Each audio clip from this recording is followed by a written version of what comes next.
بسم اللہ الرحمن الرحیم۔ ناظرین گرامی، آج کے اس ویڈیو میں بتائیں گے کہ حضرت شیش اور قابیل کی جنگ۔ حضرت حابیل نہایت سعادت مند، فرمانبردار اور نیک سیرت بیٹے تھے۔ انہیں اوصاف حمیدہ کی بدولت حضرت آدم کے تمام امیدوار کو مرکز حضرت حابیل بن چکے تھے۔ حضرت آدم کو یقین تھا کہ یہ میری نسل کو راہ راست پر رکھنے کے لیے اللہ کے دین کے آگے بڑھنے میں یہ میرا بیٹا معاون ہوگا۔ چنانچہ یہی وہ بنیادی وجہ تھی جس پر حسد میں آ کر قابیل نے حضرت حابیل کو شہید کر دیا، کیونکہ قابیل چاہتا تھا حضرت آدم کے بعد نبوت کا تاج اور انسانوں کی بھاگ دوڑ کا سہارا اسی کے سر سجے، لیکن یہ حضرت حابیل کے ہوتے ہوئے ناممکن تھا، اس لیے اس نے حضرت حابیل کو شہید کر دیا۔ حابیل چونکہ حضرت آدم اور حضرت حوا کی آنکھوں کا تارا تھا، اس لیے اس کی شہادت کے بعد وہ دنوں بے حد غمگین رہنے لگے۔ دوسری طرف شیطان قابیل کے پاس آیا اور اس کو گھر سے بھاگنے کے لیے کہنے لگا، اگر تم یہاں رہو گے تو تمہیں تمہارا ماں باپ مار ڈالے گا۔ بس اسی قتل کے ڈر سے قابیل اپنی بیوی کو لے کر یمن کے پہاڑوں میں جا بسا۔ اصل میں شیطان کو یہ ڈر تھا کہ کہیں قابیل توبہ کرے حضرت آدم کے تابع دار بیٹا نہ بن جائے۔ پہاڑوں میں جا کر نسل قابیل خوب بڑھنے لگے، وہاں اس کی کثیر اولاد ہوئی۔ قابیل اور اس کی اولاد نے ہی سب سے پہلے آتش پرستی اور پھر شیطان کے بہکاوے میں آ کر بت پرستی شروع کر دی۔ دنیا میں قتل و غارت، حسد و فساد، بت پرستی کی بنیاد قابیل ہی نے رکھی۔ حضرت عبداللہ بن مسعود سے روایت ہے کہ حضور کریم صلی اللہ علیہ وسلم نے فرمایا، دنیا میں جب بھی کوئی ظلم سے قتل ہوتا ہے تو اس کے ایک گناہ حضرت آدم علیہ السلام کے بیٹے قابیل کی گردن پر ضرور لکھا جاتا ہے، اس لیے کہ یہ شخص جس نے ظلمانہ قتل کی ابتدا کی اور یہ ناپاک طریقہ جاری کیا۔ دوسری طرف حابیل کی شہادت کے بعد حضرت آدم غمگین رہتے، انہیں اپنے جانشین کو کھونے کا بہت دکھ تھا۔ حضرت آدم اور حضرت حوا اکثر بیٹھ کر گھٹنوں آنسو روتے۔ پھر ایک دن اللہ تعالیٰ نے حضرت آدم علیہ السلام سے یوں دعا فرمائی، اے اللہ کے پاک، مجھے ایسی پاک اولاد عطا فرما جو دین کو پھیلانے میں میری مدد کرے اور میرے بعد بھی تیرے نام کو، تیرے پیغام کو دنیا پہ پھیلانے میں میری مدد کرے۔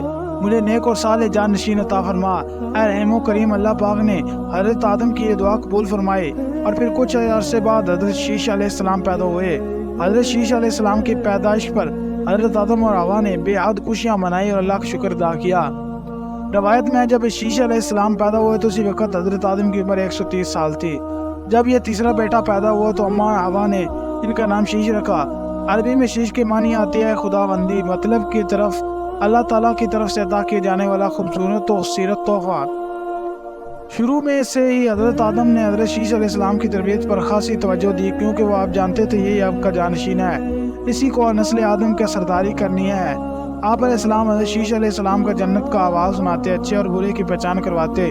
چونکہ جو صلاحیتیں حضرت شیش میں بڑے ہوتے گئے، ان کی پوشیدہ صلاحیتیں اور والدین کی تعلیم و تربیت رنگ لاتی رہی۔ حضرت آدم نے ان کو تدریس و آواز و تبلیغ کے خوبصورت اور منفرد طریقے سکھائے، انہیں دن رات کی گھڑیوں کی پہچان کروائی اور اوقات میں ہونے والی باتوں کی تعلیم دی۔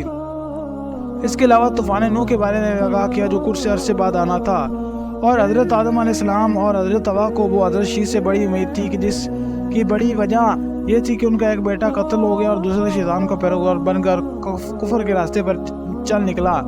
اب اللہ تعالیٰ کے دین کو آگے پھیلانے اور شیطان کے شر کا مقابلہ کرنے کے لیے حضرت آدم کے بعد شیش علیہ السلام نے 960 برس کی عمر میں حضرت آدم نے وفات پائی اور نسل انسانی کے باغ دوڑ حضرت شیش کے کندھوں پر آ گئی۔ حضرت آدم کی وفات کے بعد اللہ پاک نے حضرت شیش علیہ السلام کو نبوت کا درجہ فائز کر دیا، چنانچہ آپ آدم کے بیٹے دوسرے نبی تھے۔ حضرت شیش کو اللہ پاک نے کثیر اولاد سے نوازا اور سارے بڑے فرمان بردار تھے۔ اللہ نے کل 4 کتابیں اور 100 صحیفے اپنے پیغمبروں پر نازل کیے، لیکن حیران کن بات یہ ہے کہ ان میں سے 100 میں سے 50 صحیفے حضرت شیش علیہ السلام پر اترے۔ اس کے علاوہ بہت ساری حدیث پاک میں حضرت شیش کی نبوت کی ذکر ہے۔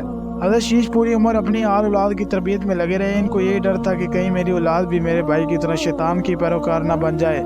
آخری عمر میں شیش علیہ السلام نے گوشہ نشیبی اختیار کی اور آپ کی اولاد آپ کے کاموں کو بڑھتی رہی، اور دوسری طرف قابیل کی نسل اس قدر بے باک ہو گئی کہ حضرت شیش کی اولاد پر حملہ آور ہوتے اور اناج وغیرہ لوٹ کر لے جاتے۔ دنیا کی پہلی جنگ بھی انہی 2 نسلوں کے درمیان ہوئی تھی، جس جنگ کی وجہ سے قابیل اپنے بیٹے کی شادی حضرت شیش کی بیٹی سے کرنا چاہتا تھا، لیکن حضرت شیش نے اس شادی کی سخت خلاف ورزی کی۔